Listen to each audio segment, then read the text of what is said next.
Does anyone out there believe that if they had anything with these Jeffrey Epstein emails or any information that would tie Donald Trump directly to having partaken in any of this, they wouldn't have already used it? I mean, no one believes that. They had to make up that Mar-a-Lago's worth $18 million.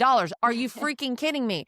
It's enough. Here we go. In her 2025 memoir, Nobody's Girl, Gouffre, I guess that's how you say her name, that her father was a maintenance worker at Mar-a-Lago in 2000 and got her a job as a locker room attendant. She wrote, "Trump couldn't have been friendlier, telling me it was fantastic that I was there. Do you like kids?" he asked. "Do you babysit at all?" He explained that he owned several houses next to the resort that he lent to his friends, many of whom had children who needed tending. Gouffre never accused Trump of wrongdoing, either in her book or in court. Here's the kicker. She died by suicide on April 25th, 2025, at her farm in Western Australia. Isn't that interesting? Also, to your point earlier that her name was the one redacted by, we believe, Democrats, because she had previously said nothing inappropriate ever happened. Also, to your point, I think the biggest one, I wrote the book about lawless lawfare during the 2024 election. You brought up the indictments. I think it was May, June, July, August, 4 indictments in 4 months against your father-in-law. 100%. Anyone with a brain knows if the Biden DOJ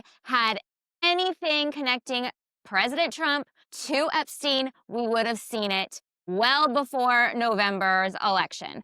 And we did not. So that's just, I think that's number one, anyone with common sense. Two, as a lawyer, I think that I'm happy to see that Pam Bondi has appointed a U.S. attorney to look into some of this, because I think some of the biggest crux of what's happened with this Epstein story, it dates back to the early 2000s when his original plea deal took place in Florida. It included some co-conspirators. I don't even know if they were named.